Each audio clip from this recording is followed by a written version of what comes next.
good evening, good afternoon, good morning, depending on whenever you find this video. And welcome to your next episode of Shonda Talk. The title of this video is called Most Men Are Not Emotionally Unavailable. They are emotionally underappreciated. Before we get started on this wonderful journey, I need you to do me a favor. Can you do that for me, please?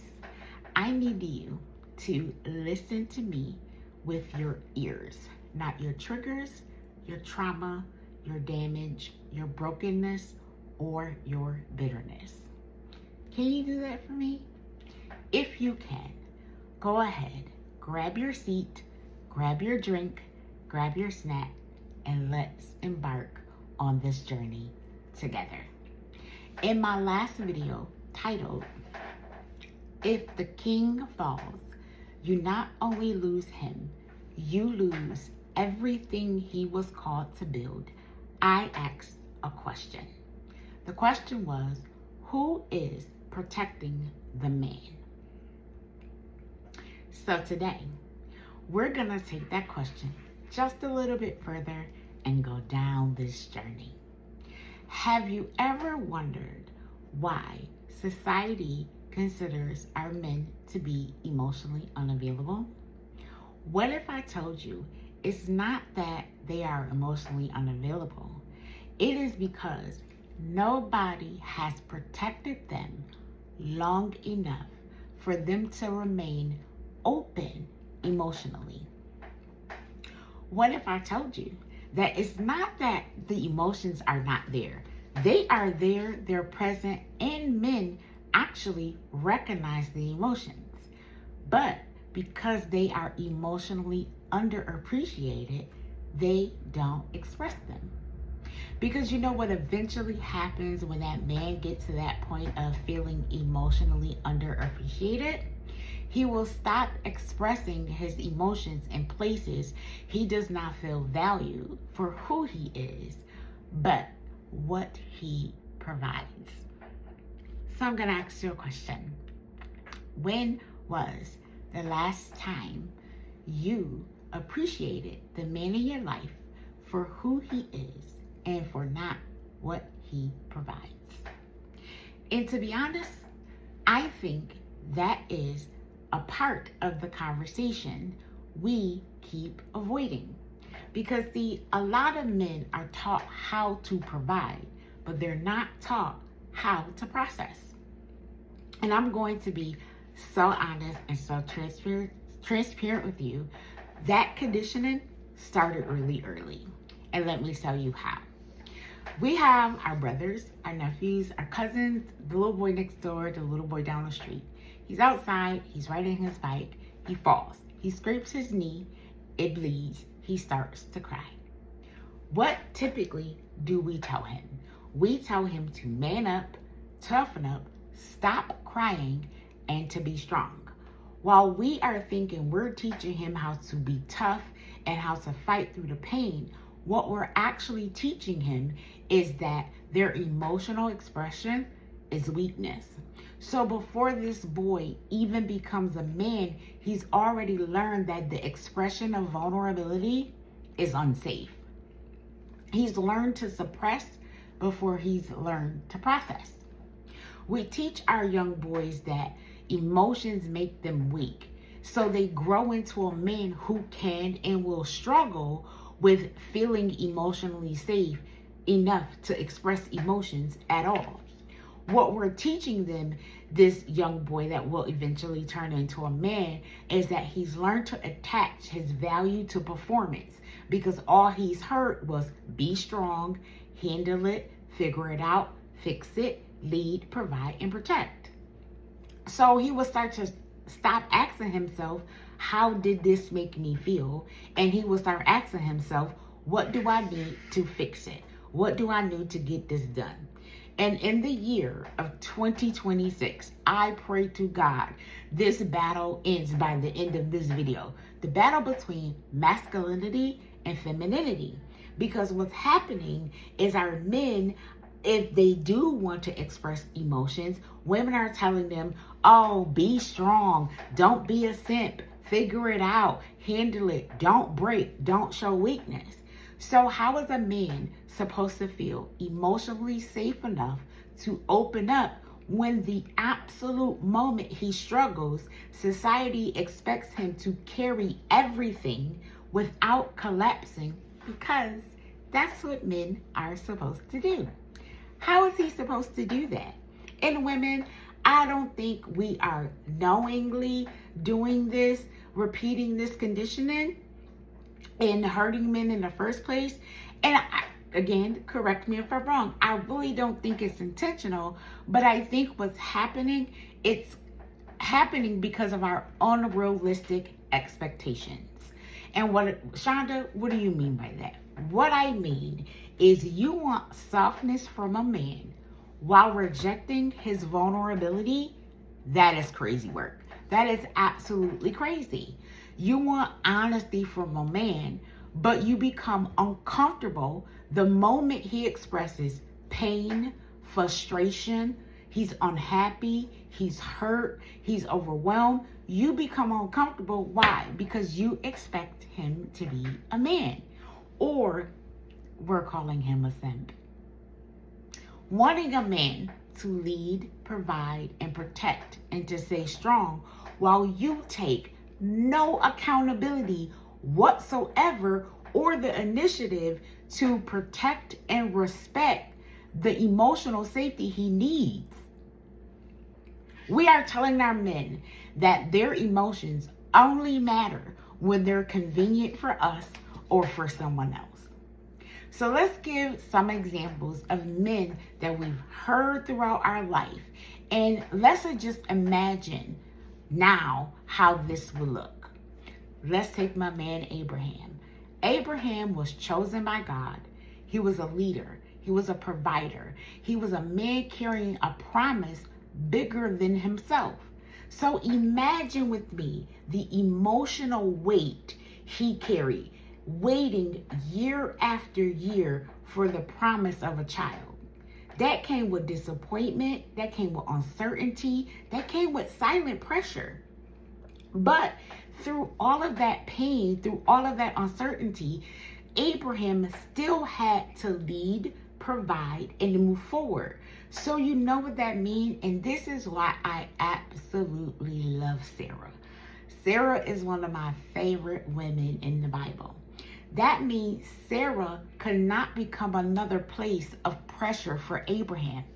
Sarah had to make sure that home remained a sacred place for him emotionally and spiritually. Society beats up our men enough.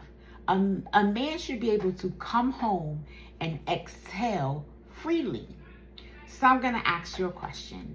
If the man in your life came to you and said, I am drowning emotionally, I am overwhelmed, would you throw him a life jacket, or would you tie extra bricks around him and tell him to brush it off?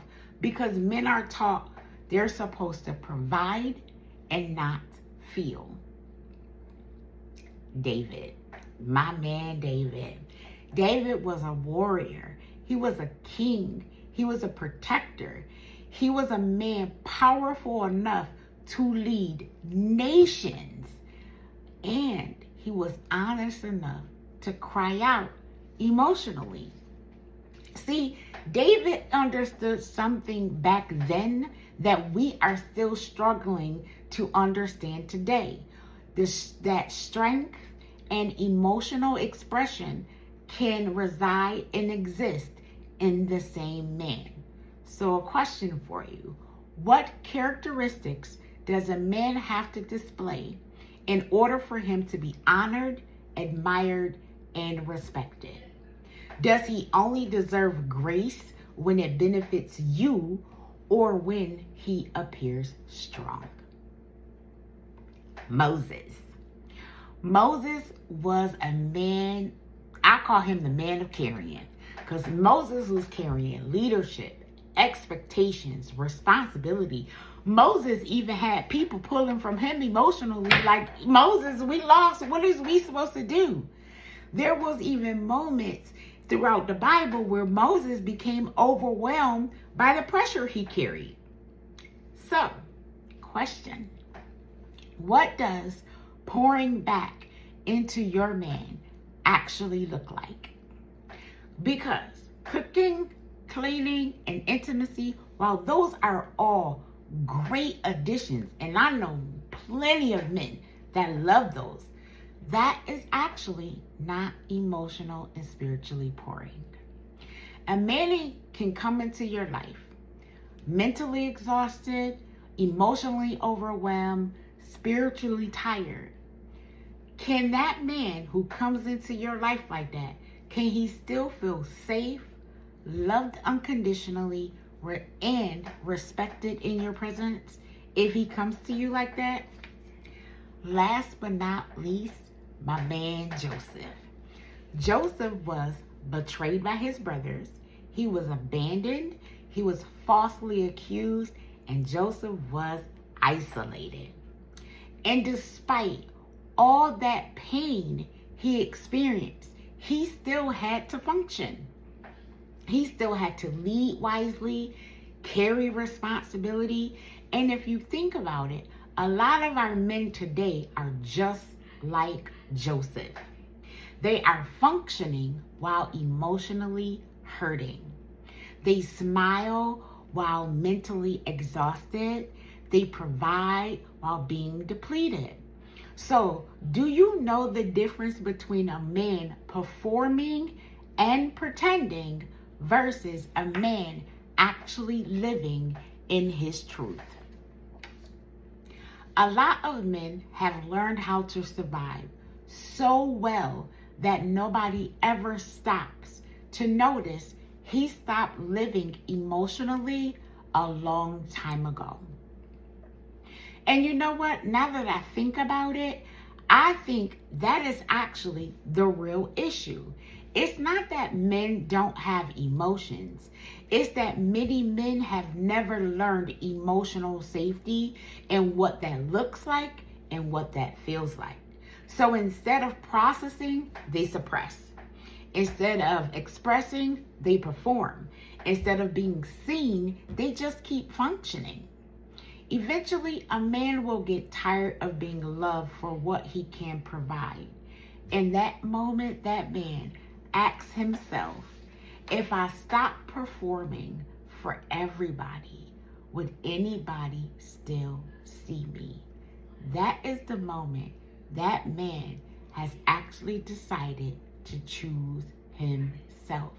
That is the first question a man asks when he's ready to embark on his healing. So I'm going to leave you with some reflective questions. Do you actually know the man in your life emotionally, or do you only know the version of him that performs well under pressure? Question number 2. If a man has spent his entire life being valued for what he provides, how would he recognize what unconditional love and emotional safety feels like? And question number 3.